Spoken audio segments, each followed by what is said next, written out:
Eastern Illinois University Symposium on Science and Technology, and Dr. Stephen Daniels and myself wish that this wouldn't be the last, but the first in the series. And the theme for this symposium is revolutions in science and technology paradigms. And nobody needs to hear or talk to anybody about the evidence of the revolutions that we have lived through science and technology. Actually, everything you look around, you see how science and technology really changed the way we live and changed the world, which is a good thing. Sometimes it's not so good, but hopefully every time will be better. And today is a very special session because the topic is very interesting. The age-long question, life and its origin. You talk about NASA programs going to the outer space, they want to see the origin. Talk about everybody wants to know how did we come here? And what are we doing? And why are we here? Where are we going? All these questions are crucial to our life. If we don't ask these questions, we don't get answers, and we don't really live life to its fullest. Today, life and its origin, not of this earth, out of this world, in other words. And we couldn't find a better speaker to give us this topic other than my friend, Dr. John Stimac. Thank you very much. Thank you. Without much ado, please join me in greeting our speaker. Thank you very much. As Dr. Wahhabi said, we'll be talking about life and its origin. It is Wabi. Wabi. Because Wahhabi is different. It is Wabi. Excuse me. No problem. As he mentioned, we will be talking about life and its origin. I can't promise you that I'll tell you where we're going, but I'd like to give you some information and make you ask the question, maybe where we came from. So, life and its origin, not of this earth. Essentially, I'll be talking about a theory called Panspermia. It comes from the Greek, just where does life originate? Worldwide origination theories. Some of you may know, if you've had biology, about Darwin's warm little puddle. Did life start here on Earth? I'm going to ask the question, oh, maybe it didn't start on Earth, and I'll give you some evidence for that. So, Panspermia, it is an old idea, but it has been revived. Okay? It goes back almost 2,500 years. Okay? The Greeks thought that life was dispersed throughout the cosmos. It wasn't just here on Earth. It was everywhere. Again, in the 1850s, some of the German scientists thought that it was a real possibility that life did not originate on Earth. It may have originated elsewhere. Arrhenius said, well, there were possibilities of bacterial spores pushed by solar winds that were distributed throughout our solar system. So maybe not on Earth, but somewhere in our solar system. That is a possibility. And even Francis Crick, one of the co-discoverers of DNA, the helical structure of DNA, said that there was the possibility, he's not saying that this happened, but there was the possibility for directed panspermia. So an intelligent extraterrestrial seeding of the Earth. So, before the Big Bang, what was there? Well, nothing. There was no time, there was no space, there was no matter. But, like any theory, it has evolved. We know the Big Bang has occurred. We know approximately when. We know what happened since its inception about 13.8 billion years ago. So, in that 13.8 billion years since the Big Bang, even low probability events such as panspermia, the seeding of life on other planets, probably happened. So, is it possible? This is one idea when you think about life being brought to the Earth. Is it on the outside of a meteorite or an asteroid or a comet? Well, your first question is, as it comes through the Earth's atmosphere, doesn't it burn up? Well, yes, if it is sitting on the surface of that body, it would, of course, burn up in the Earth's atmosphere as it came to Earth. Well, it was a fantastic idea. Okay, Arrhenius said yes. But Arrhenius also said, well, it probably did burn up if it was on the surface of that planetary body. So if we're talking about life on the outside of a piece of rock hurtling through the atmosphere, it probably was sterilized. question is, what about life within that body, within that piece of rock? Was it sterilized? I'm going to postulate that it wasn't, or that it didn't have to be. Meteorites. They're our best source of evidence for what the early solar system was like. How do we collect them? We could go out into space and collect them. That's time-consuming, very expensive, very difficult. Low probability of success. We can collect them here in Illinois. You can't collect them elsewhere around the world. One of the problems, most meteorites will look very similar to Earth rocks, terrestrial rocks, especially if it's a stony meteorite or a stony iron meteorite. The iron meteorites do look like a hunk of metal, so they're a little bit different. They're a little easier to identify. However, if we do go to certain environments, for example, the Antarctic, meteorites that land in Antarctica do look very much different than the snow and ice that's there already. What's interesting about those is we can have a glacier, meteorite is going to strike the glacier, be preserved in the ice, and maybe it's only one per 10 years or 20 years or 50 years. But it's preserved, and eventually at the side margin, at a lateral moraine, or maybe at the terminus, at the front end of the glacier, those meteorites are going to essentially weather out. The ice is going to ablate or evaporate. And all you're left with are lots of rocks. Those rocks are going to be very easy to identify whether or not it is terrestrial or extraterrestrial in nature. So a lot of scientists that are interested in meteorics will go down to Antarctica to collect. Essentially, you collect on what's known as blue ice, and you collect everything that looks like a rock. Bring it back to your lab. Some you can immediately identify as being not of the Earth. Some are terrestrial, however. It's those that are not of this Earth that we're going to be interested in. Specifically, one very specific example. Here's an example of one that has gone through the Earth's atmosphere. Let me tell you about it. This is the elephant moraine Martian meteorite. Okay?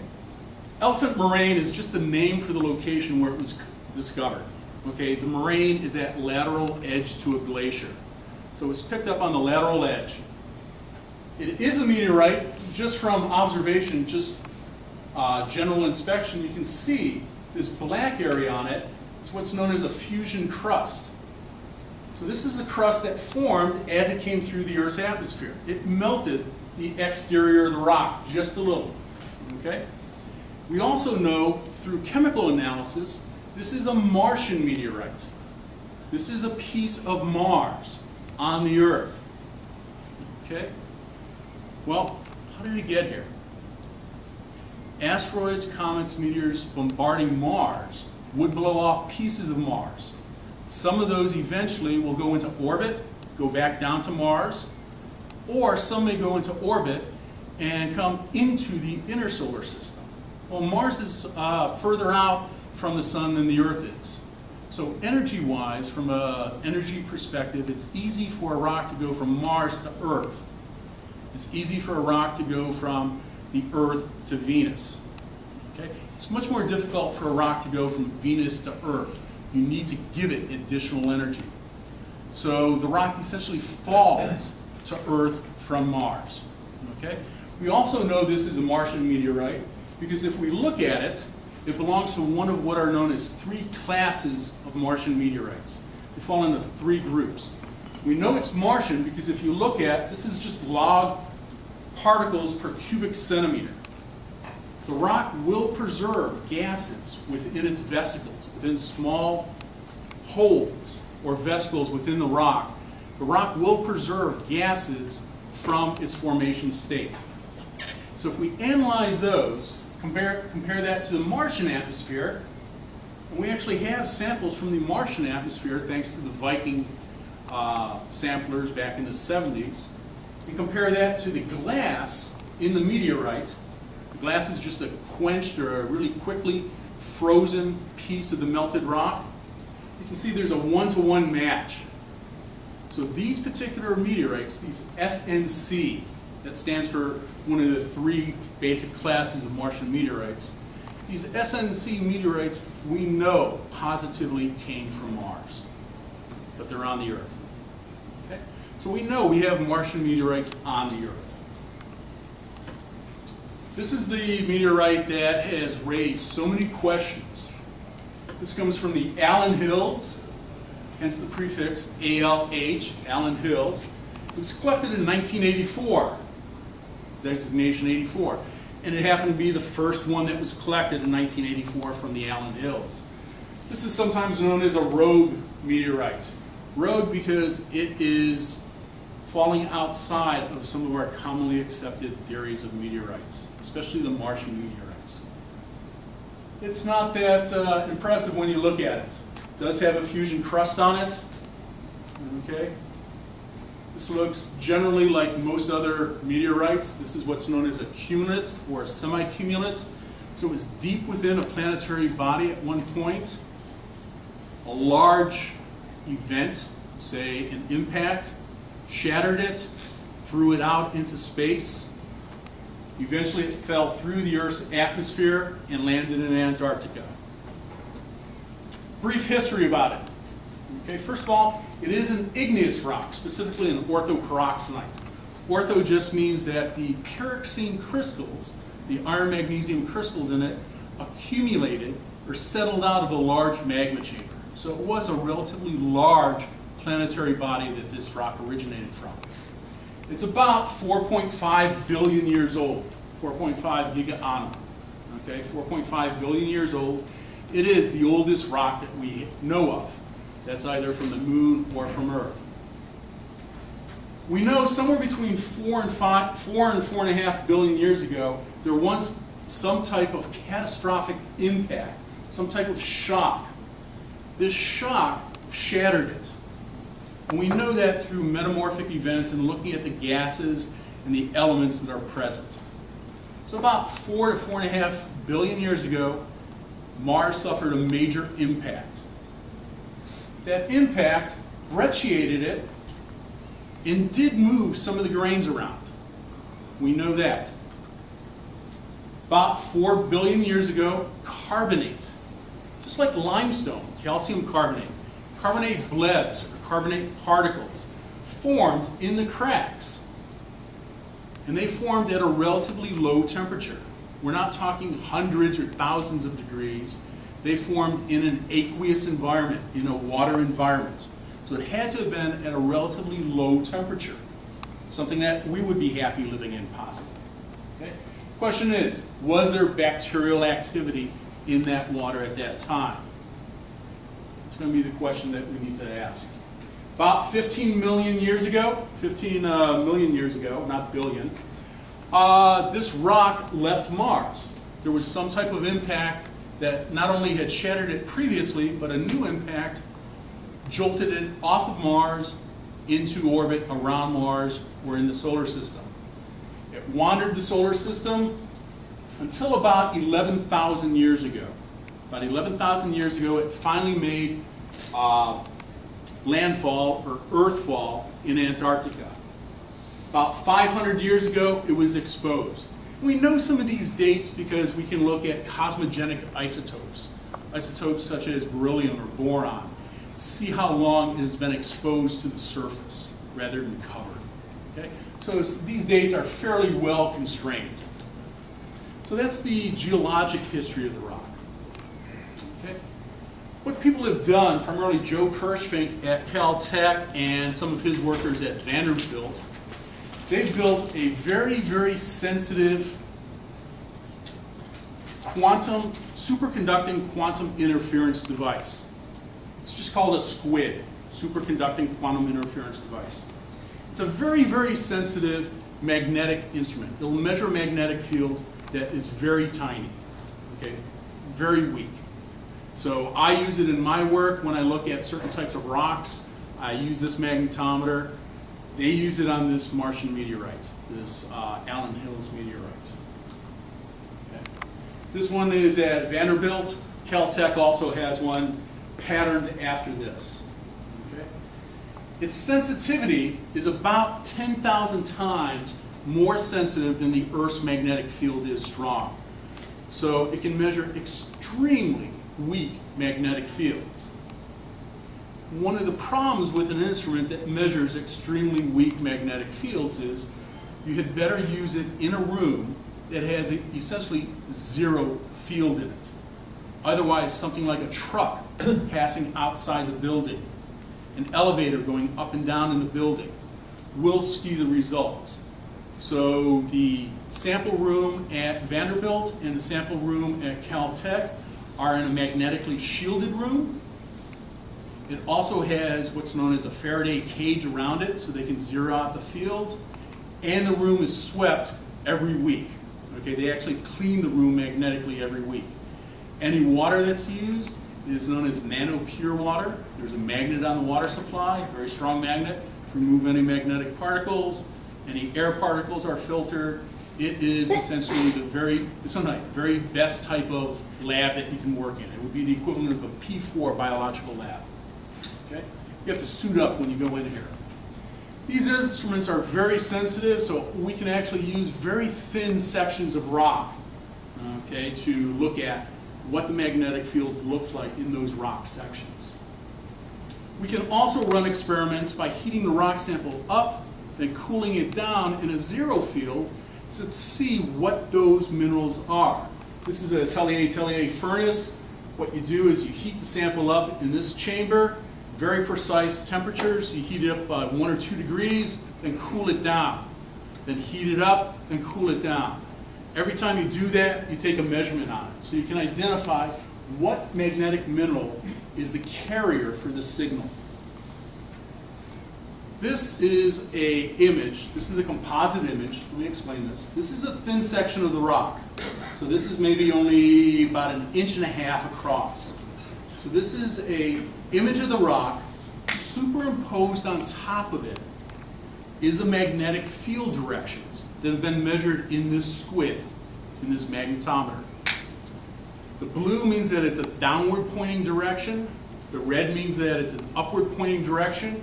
And you can see in other areas, there's other colors. And it's not systematic. You can see cracks in the rock that also have higher intensities. Okay? So the rock is not uniform. This edge of the rock happens to be part of that fusion crust, part of the edge of the meteorite that melted when it came through the Earth's magnetic field. When it comes through the Earth, or when it comes through the Earth's atmosphere, when it came through the Earth's atmosphere, it heated up above the Curie temperature of the mineral. The Curie temperature is just the temperature at which the magnetic minerals gain their magnetic direction. Above that temperature, they're non-magnetic. So if you heat up a magnet above about 710 degrees centigrade, it'll no longer be a magnet. You cool it down, it'll gain a magnetic field. So we know that this part of the meteorite, this part of the thin section, was heated up. It has a different magnetic signature than the surrounding area or the rest of the rock. So this crust, even though it extends only a few millimeters, tells us that the entire rock was not heated up.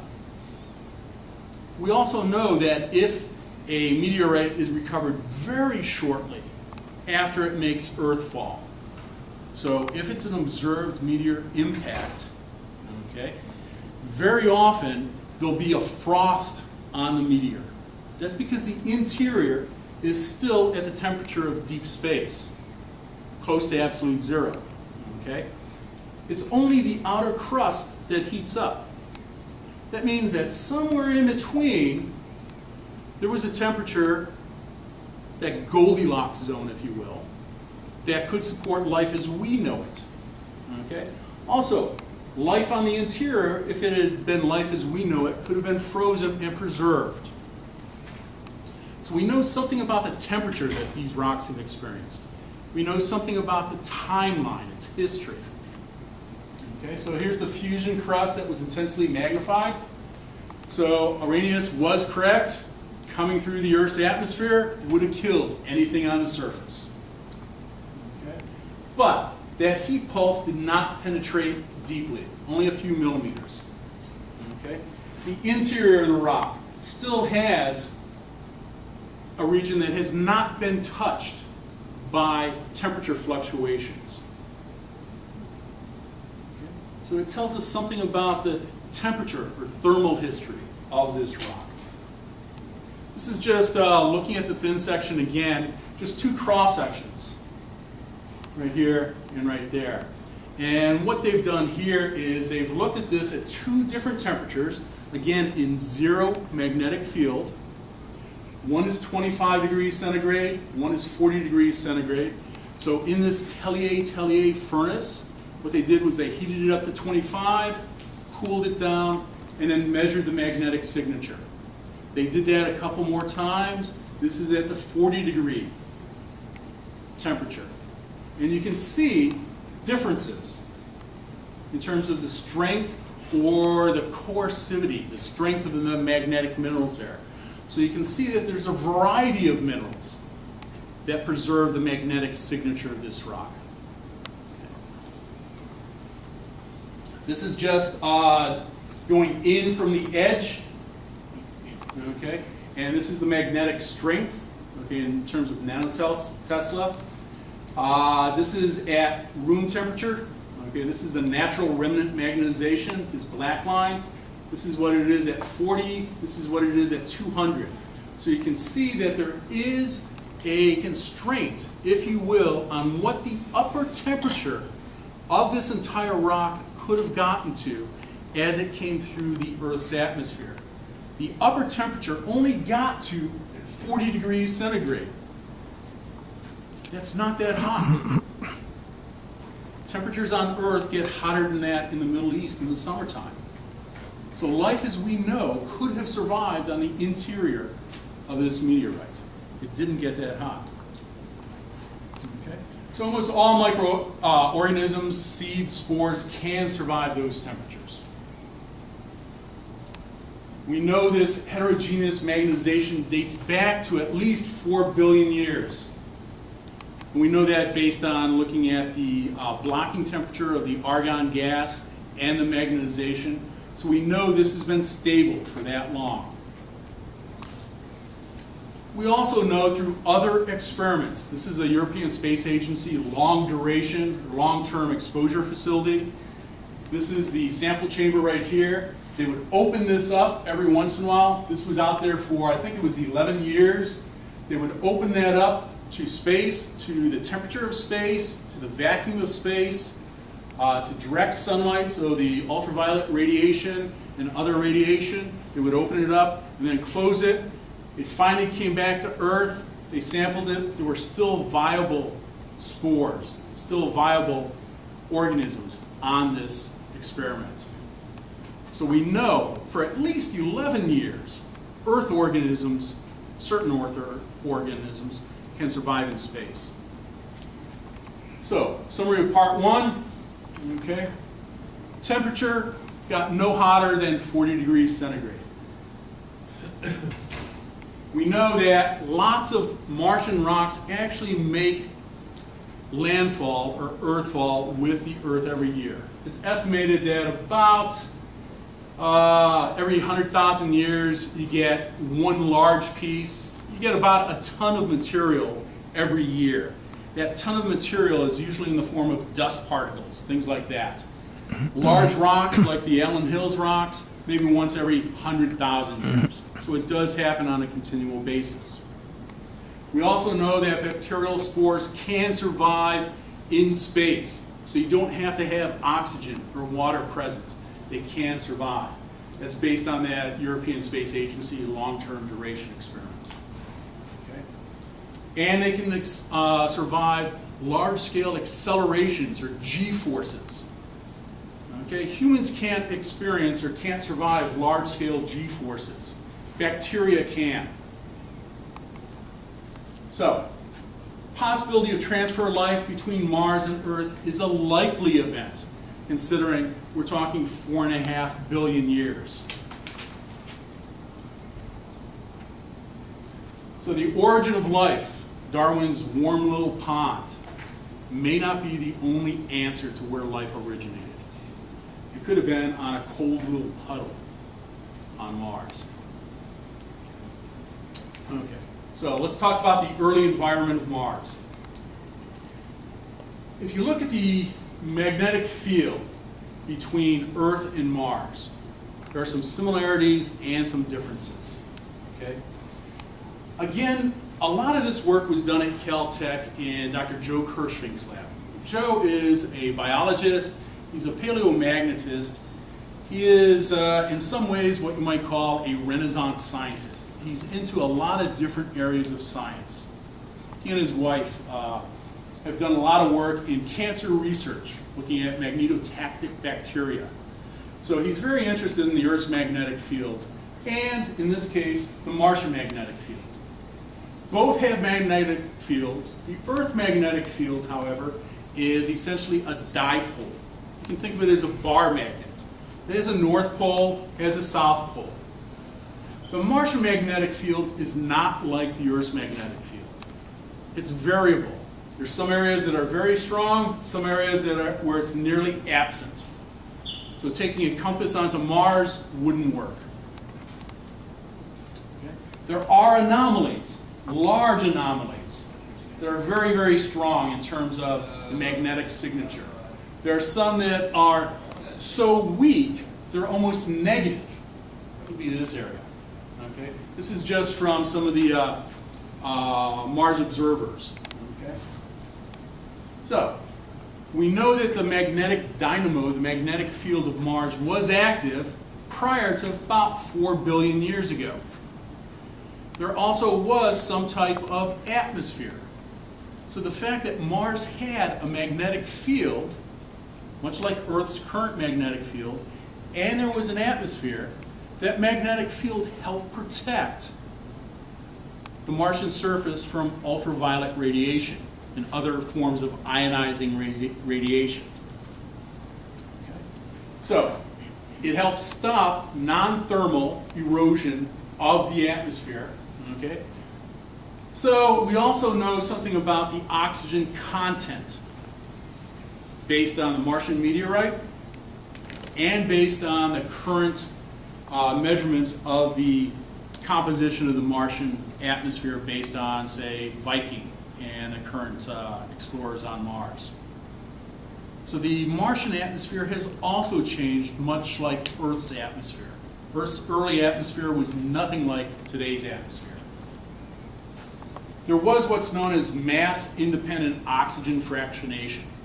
Most times when you sort something, when you fractionate something, it's based on mass. There are ways to sort things not based on mass. So it's a mass-independent oxygen fractionation. Based on the oxygen isotope signature in this Allen Hills meteorite, we know that the Allen Hills meteorite passed through some type of atmosphere early in its history, about 4 billion years ago, where ozone was present. And the making or production of ozone is one way to have this non-mass fractionation, separation of oxygen.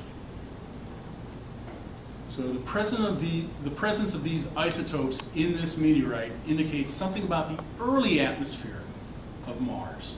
There was ozone present. There was a pressure as well.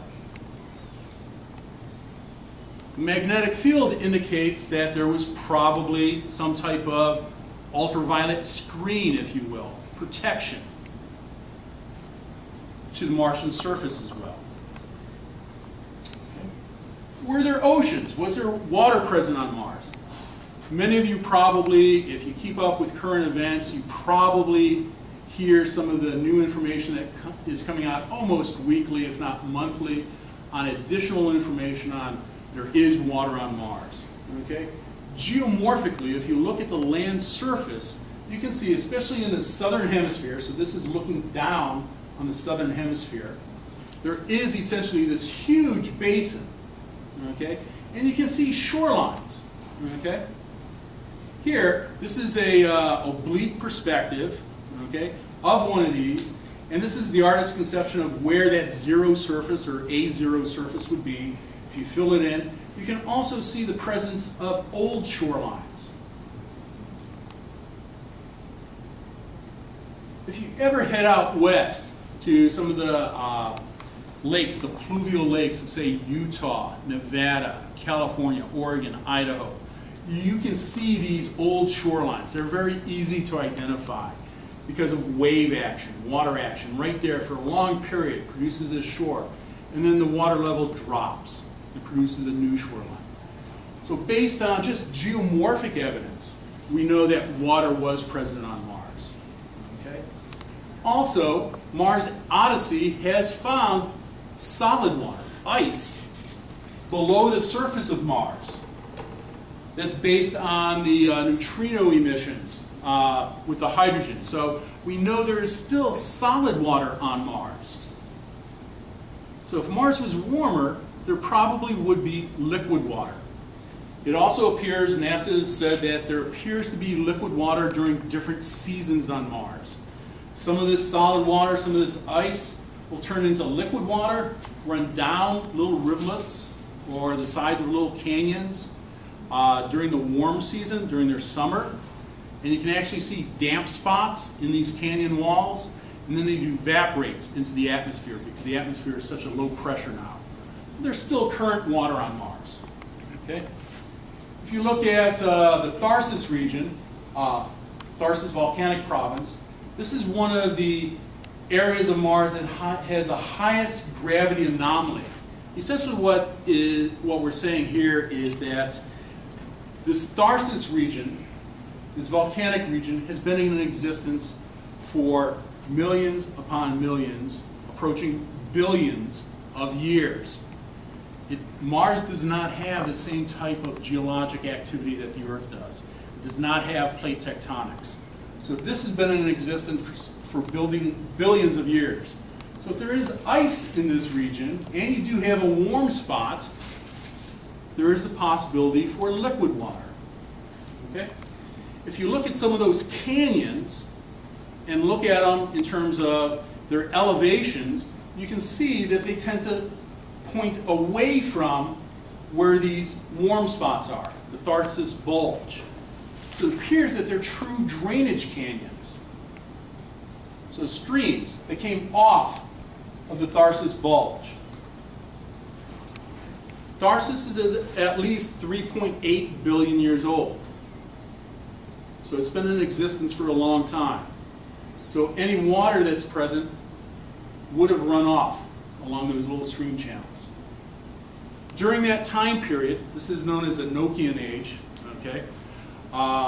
During that time period, the atmosphere of Mars had a pressure of about 1.5 bar, okay? Which is a little stronger than what Earth is, okay? Had an ocean that is estimated to be anywhere between 100 to maybe a kilometer deep. So early Mars did have an atmosphere. It did have liquid water present. If life wasn't there, why not? It's in that zone, that hospitable zone around the sun where life could form. If life wasn't there, the question really is, why wasn't it? Okay. The question is, how do we detect it? This is a question that I'll leave to the biologists, but which is a better indicator of life? The image on the left, image on the right. To you and I, the image on the right might be a better indicator of life. Okay. Which is a better indicator of life? This image from Mars or this image? Well, that was an early image of a hill on Mars. 2 eyes, nose, mouth. Okay? This is that famous face of Mars. Well, the best imagery we have now of the face of Mars no longer looks like a face. It's just a dome. Okay? Geologically, it's a dome. It's been lifted up right here. Okay? You can see sedimentary layers, though. Okay? So right now, for you and I, the best indicator for life might be that. Good biomarker. What if we were intelligent jellyfish? Which is a better indicator for life? For a different life form? That would be. It's a fossil. Okay. What if we weren't human? What if we weren't jellyfish? What if we were bacteria, specifically magnetotactic bacteria? Which is a better indicator of life? A skull, fossil impression, or magnetotactic bacteria? Okay, magnetofossils. I'd hazard a guess those. So, question is, what's our best indicator of life elsewhere? Are we so egocentric that this is our only indicator of life? Can we expand it to include that? Should we expand it to include that? Is this life? This is a scanning electron microscope image of an interesting formation from the Allen Hills meteorite. Is this life? Is this life? Okay. What do we think Martian life looked like? Now, back in 1986, McKay from NASA, one of the scientists, proposed that those images, those little rod-like, string-like, bacteria-like images, were evidence for ancient life from Mars. He said there's also the presence of organic compounds, specifically polycyclic aromatic hydrocarbons. He said that those fossil-like things looked like fossil bacteria. He said that there are also iron oxides and iron sulfides found together, which you don't typically find in a particular type of environment.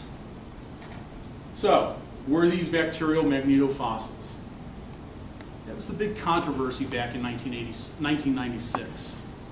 Turns out that some of the PAHs that were sampled from the Allen Hills meteorite were actually from Earth sources, so there was contamination. Some of the others, though, couldn't be explained through contamination. It's much like this riddle. Okay? 6 men from Hindustan, trying to learn, much inclined, went to see the elephant. But all of them were blind, that each by observation might satisfy his mind. Take a look at this. Okay? One felt it felt like a wall. One felt part of the elephant felt like a rope. Part of the elephant felt like tree stumps. One said it felt like a fan. One said, no, I felt a spear. One said, I felt a snake. Okay. And some of these men of Hindustan disputed loud and long, each in his own opinion, exceedingly stiff and strong. Though each was partly in the right, they were all wrong. So the question is, when we're looking at evidence, what is right and what is wrong? Here's the Allen Hills meteorite. Okay. There is PAHs present. Those who disagree say it's all from organic contamination. It appears that some of it is now. You do have low temperature carbonates forming. Well, they say it's life. Opponents say it's artifacts because of the shock-induced treatment of the meteorite. When it hit the Earth, when it came away from Mars, when it hit the Earth's atmosphere. Okay? Some said that the material, the substrate, and the material on top of it formed at low temperature. Others said it formed at high temperature. So the question comes down to, how do we recognize life? Is there a single definition that we can all agree on? Well, we first have to define it, and then we use the definition looking at other features. We have to come up with a single definition and be consistent in its use. So what should we look for to prove the existence of life, especially on Mars, say? Okay. McKay, in that 1996 paper, described 4 lines of evidence saying that he found life, that his group found life. Okay? No single line was presented as the only source or as the definitive source. He said that all four taken together supported his assertion that life was present on Mars. It was criticized by many people, many people. Well, in any case, the attached figure establishes, whatever. It's not unique to the biogenic processes. That's true, but when you take all four of them together, it's very difficult to criticize that. So what is unique? Nothing. Except that life obeys the same physical and chemical laws throughout the universe. So we can't make exceptions. The suggestion that life can do anything that's outside the laws of chemistry and physics is really a creationist concept. So, what we want to do is try to come up with some type of definition of life that we can apply here on Earth to explain all life on Earth and explain any evidence that we find from elsewhere. It's been proposed that a good biomarker should also display the fingerprint of natural selection. That supposedly is the key between life and non-life. You can have crystals that replicate. Is it life? No. Okay. The magnetosomes made by the magnetotactic bacteria are under genetic control. They have at least 7 characteristics to increase the magnetic moment or the magnetic strength of the magnetic crystals within them, and they reduce the biologic need for intracellular iron. Okay? That's what we know about the magnetotactic bacteria here on Earth. So, an important trait.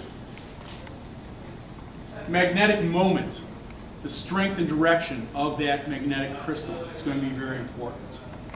It needs to be single domain. Think of it as Goldilocks. It needs to be just the right size, not too small, not too large. In terms of magnetic studies, we call that a single domain crystal. That could be like the mineral greigite. It needs to form under genetic control. In other words, it needs to be able to be replicated and very precisely. Time in, time out. It needs to have a relatively high chemical purity. It's a difficult process. It needs to have single domain rather than multi-domain in terms of particle size. It needs to have an anisotropy that is easy to replicate. In other words, the directional orientation needs to be able to be replicated very precisely, very easily. Okay?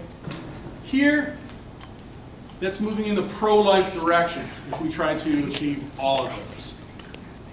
It's moving in the pro-life direction. Okay? This is similar to the approach that McKay took in his 1996 paper. Not a single one of these guarantees that it's life, but in this case, all 3 help support that postulation. So, these are magnetotactic bacteria. These are the crystals, the magnetite crystals that this bacteria form. Essentially, they're very, very small bacteria. They use those crystals to orient themselves in the Earth's magnetic field. They're small enough that other particles in the medium that they're living in will jostle them around. So if they're trying to go from point A to point B, it's essentially following a drunkard's walk, Brownian motion, because the other particles are moving them around. However, if they have this magnetotactic crystals in them, the Earth's magnetic field will help to align them and keep them on track. Okay? So the bugs, these bacteria, use the geomagnetic field and gradients within the redox, reduction and oxidation fields, to orient themselves and to move around.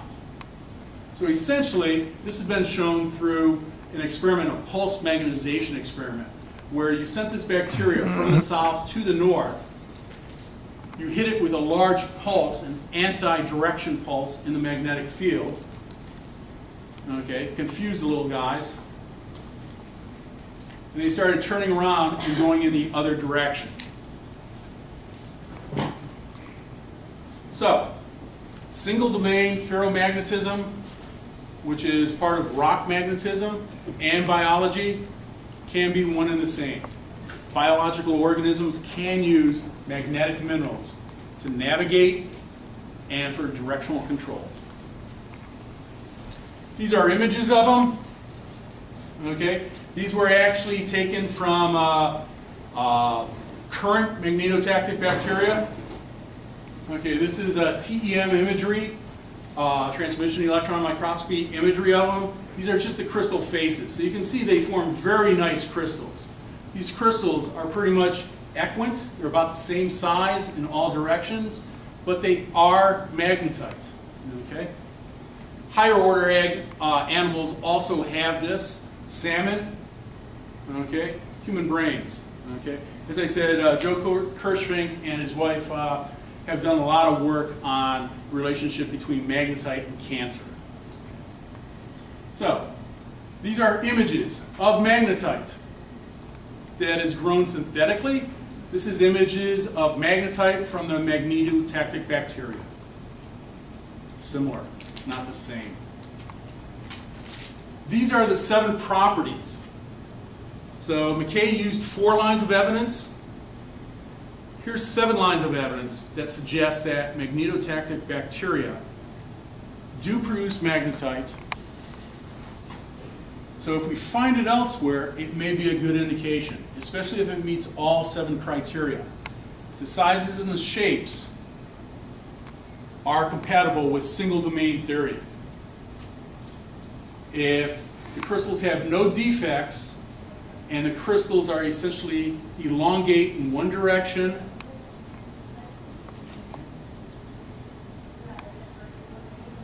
sorry for the typo, if the magnetization direction is in one orientation, the 111 axis, crystallographic axis, that means that the organism has put energy into magnetizing that direction as opposed to a random direction in the crystal.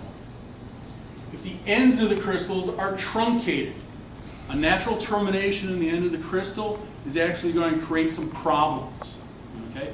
So if the end of the crystal is truncated, if there are no metal trace impurities, things like platinum, silver, copper, if it's just iron, that means that biologic activity has sorted that out. Essentially, if we have a perfect crystal lattice, and if there's an alignment of the chains, okay, we've met the Holy Grail. Supposedly, we're going to use that as our indicator for life. Okay, I have about 10 minutes. I'm going to actually skip ahead a little. These are the crystals. These are equant, okay? This is a small crystal. The only way to expand it is to increase this face. This is what you might find naturally, and it's a different face that has been elongated. Okay. I told you about those problems. If the ends of the crystals are not truncated, you create what this is. It's a flower structure. Okay. This flower structure actually creates energy havoc within the crystal. So if you can truncate it, you don't have that flower structure. Okay? This is Koseki. Koseki is Joe Kirschvink's son, one of his 2 sons. The other is Joseki. Koseki, this is a model, okay, of one of these magnetotactic bacterial crystals. Okay? Here you can see that elongated face. So this is the face that grows. The others are the truncated ends. This face grows to where the crystal is elongate, but roughly equant in every other dimension. Okay? This is where I asked you, don't quiz me too hard on the biology. Okay? Essentially, this is the way that you would form the magnetite crystal. Okay?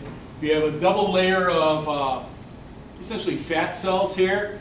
You have these siderophores, which are iron-seeking organisms within the cell. They will transfer the iron and not the other minerals, so not the copper, not the silver, not the other pollutants, if you will, into the cell membrane. The cell membrane has been constructed so when the iron gets in there, it can grow to this size and this shape. So the bacteria will actually grow them to a certain size and certain shape. It is genetically controlled. Here we are again. These are some of the carbonate areas, this low temperature, so we know it formed at a low temperature. This is when you dissolve part of the meteorite and take a look at any of the magnetotactic bacteria, the magnetic crystals in it. This is what it might look like under closer examination and better screening. These are those magnetic crystals that we're seeing. Different shapes, different aspects. Okay? Here they are up close. Again, this is Earth magnetite from the magnetotactic bacteria. This is the magnetite crystals from the Allen Hills meteorite. Can you tell the difference? You actually can't. You actually can't. Okay. Here's Koseki's model. Okay. Here's that chain of magnetite crystals right there. It's elsewhere in this meteorite. Now the last section of this presentation actually talks about the redox environment, the reduction and oxidation environment on early Earth and on Mars. Okay. I'm going to actually skip through this to the very end, go through the chemistry. Okay. Come up with this. Okay, that's for the redox section. Early Earth had water, was probably anoxic, possibly with a methane-dominated greenhouse, until about 2.3 billion years ago. Okay? The evidence for life on early Earth is no stronger than evidence for life on early Mars. So the question is, where did it evolve? Okay, this is going through all the potential redox reactions, where life would be more viable, where it's less viable. I'm sorry to skip over some of the biology. Maybe I'm not sure on that one. Okay. And get to the very end, because I know it's about 7 till. So where did life evolve? Let's look at water, let's look at organic material, let's look at the redox gradients, and let's look at whether or not there was some type of ionizing screen, a UV screen.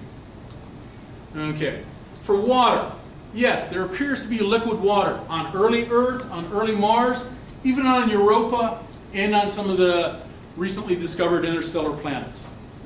Let's look at organic material. Evidence for organic material on early Earth, on early Mars, possibly on Europa, and I'd say probably now on interstellar planets. So far, we're not sure where it could have originated. Look at the redox gradients. Are they conducive to life's formation? Early Earth? Probably not. Mars? Probably yes. Europa? We're not sure about. Interstellar planets right now, we're going to say no, we just don't know. Was there a UV screen? Early Earth? Probably not. You didn't have the ozone present. Early Mars? Yes. Europa? Yes. Interstellar planets? Yes. So it looks like, based on the information I've given you and presented, that life could have originated on Mars and then been ejected from Mars and landed on Earth. It could have seeded early Earth.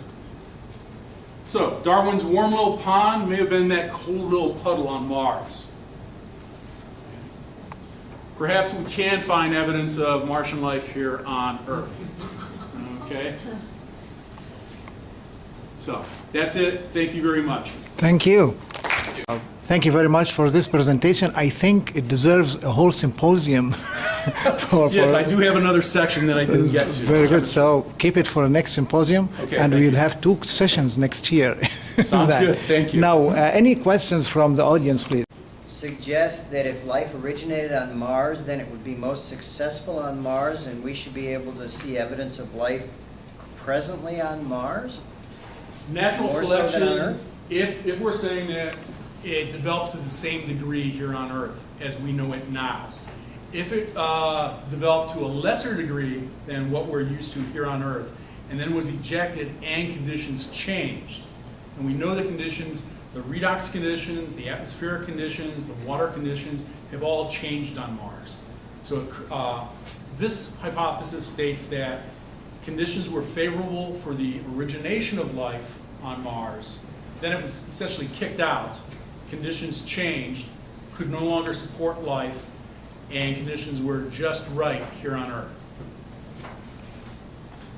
Do you think it's probable that if they ever manage to put a drilling rig on Mars and drill down into that liquid water layer, I don't know how deep that would be, but that it's quite likely that they would find life forms?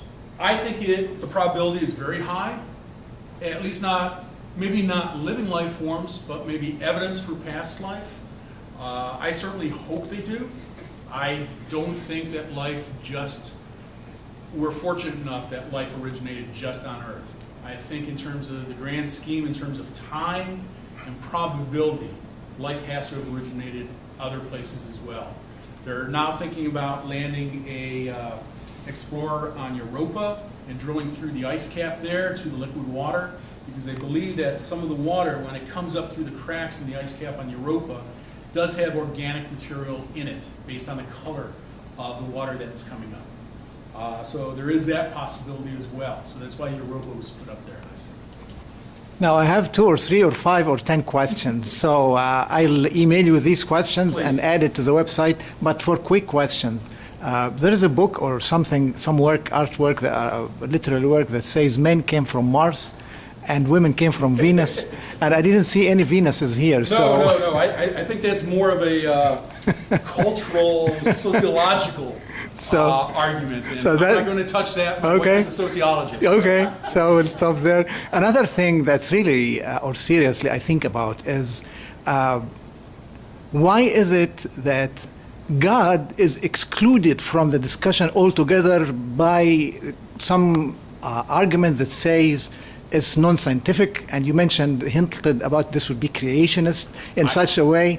I mean, I'm not here to say that God of the Bible is a creator or say whatever, but what I see on the table, there are 3 big theories on the table, and we as scientists, I say scientists not because we are big scientists, but we are trying to understand science. Basic rule of the science is not exclude anything, to put everything. I did not exclude. No, I don't say here. I'm talking about the general table, not today. But I'll just try to phrase my question in a few words. There is a theory that says that everything happened by chance and natural selection and just made itself by itself over billions and millions of years and so forth.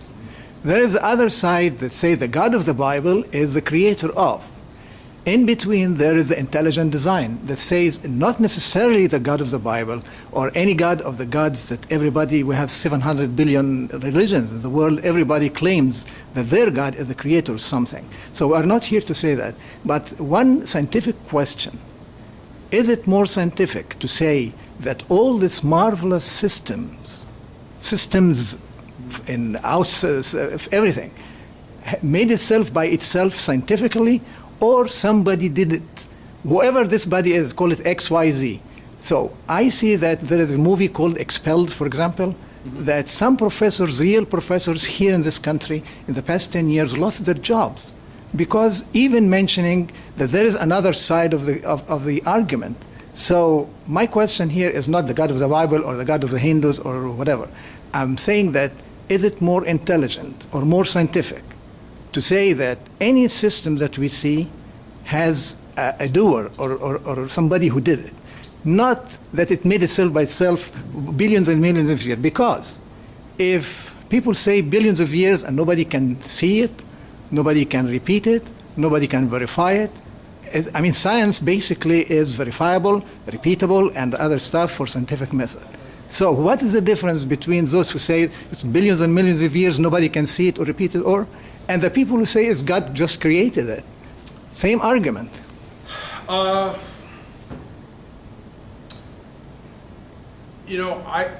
honestly have not given that much thought.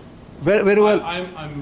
I consider myself a scientist. I want to see it, or I want to see laws that will predict it or explain something. So if God is a grand unified theory, I will call God a grand unified theory.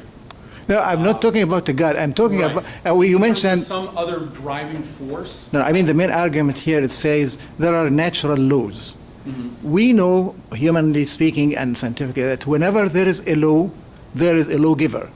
If you have a speed limit in the middle of the desert, you know that somebody put the speed limit. For some reason, we maybe understand, but for there to be a law, there must be a lawgiver. Right, that's the grand unified theory that physicists are working on, I believe. That is the, I won't put words in a physicist's mouth, but I would say that for a physicist at least, the lawgiver would be the grand unified theory. The one theory that melds gravitational, electrical, all the various laws that we have together into one large law. As a geologist, I fortunately don't have to think about the philosophy behind Things, yeah. what is the driving force. Well, looking at the things. Yeah. As a person, I have my own opinions, but as a geologist, I look more towards the science. Now, I liked many things of what was presented today. One of them, the elephant thing, Yes. that all of us are kind of blind and trying to find the truth. Mhm. The point is to be sincere in our search Yes. and accepting to whatever. No. And we have to understand our biases. Yes, our exactly. perspectives. The other thing is I like presentations which leaves people with more questions than answers, because we leave this room with more questions to think scientifically and try to find the answers. Thank you very much. Would you please greet our speaker again?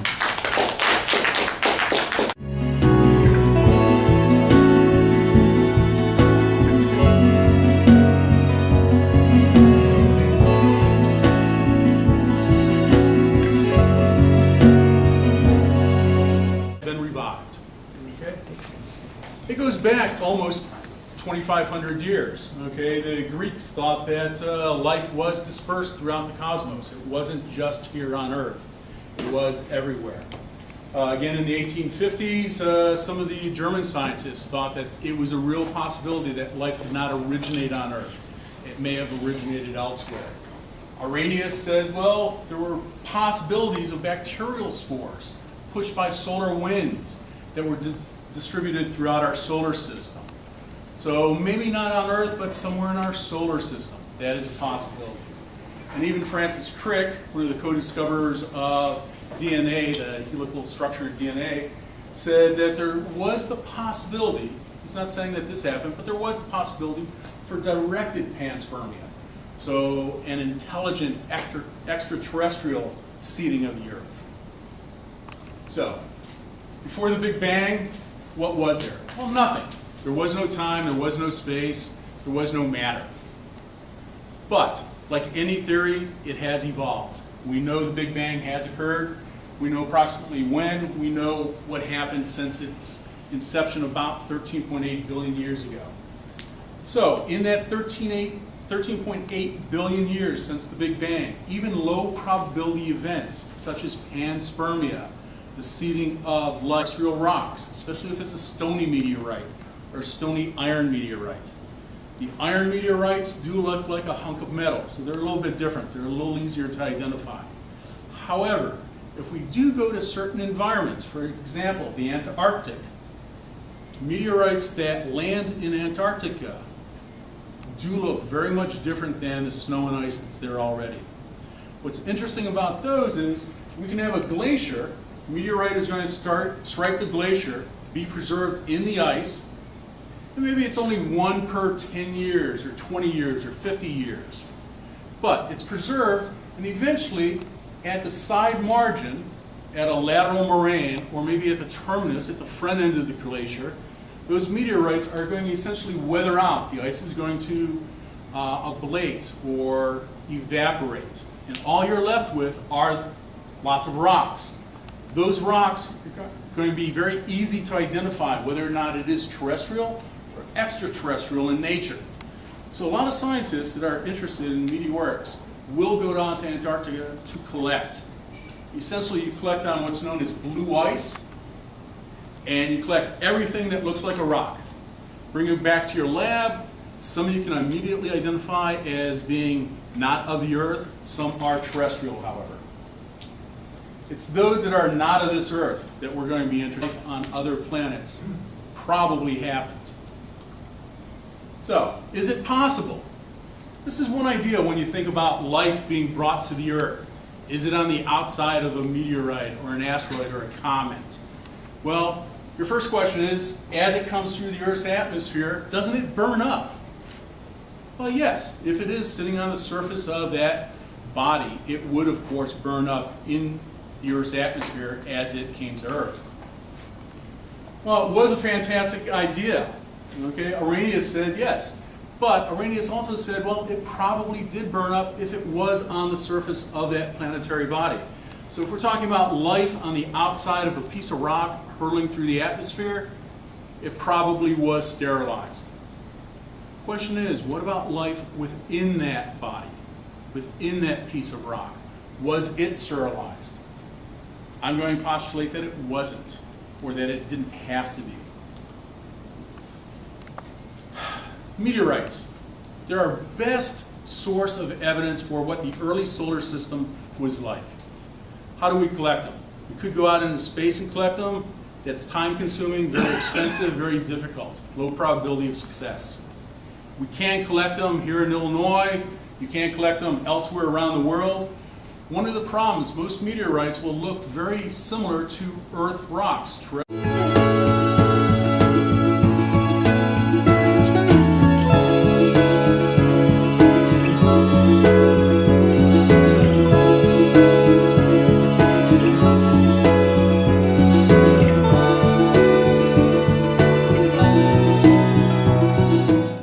Welcome to the first Eastern Illinois University Symposium on Science and Technology.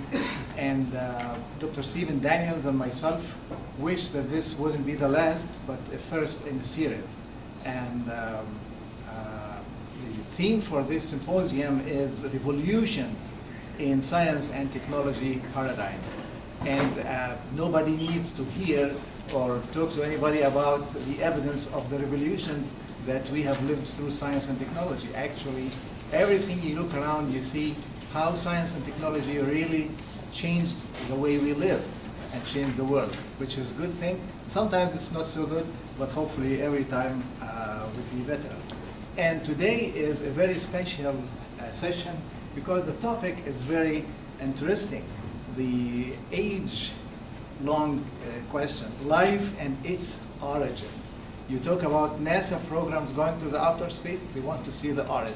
Talk about everybody wants to know how did we come here?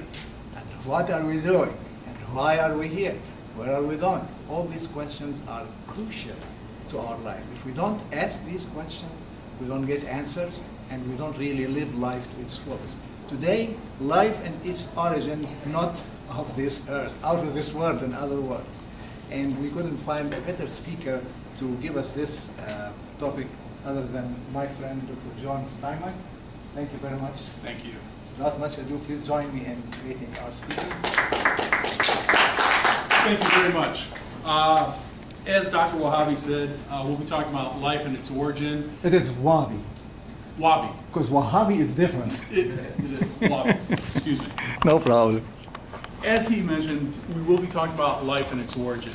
I can't promise you that I'll tell you where we're going, but I'd like to give you some information and make you ask the question, maybe where we came from. So, life and its origin, not of this earth. Essentially, I'll be talking about a theory called Panspermia. It comes from the Greek, just where does life originate? Worldwide origination theories. Some of you may know, if you've had biology, about Darwin's warm little puddle. Did life start here on Earth?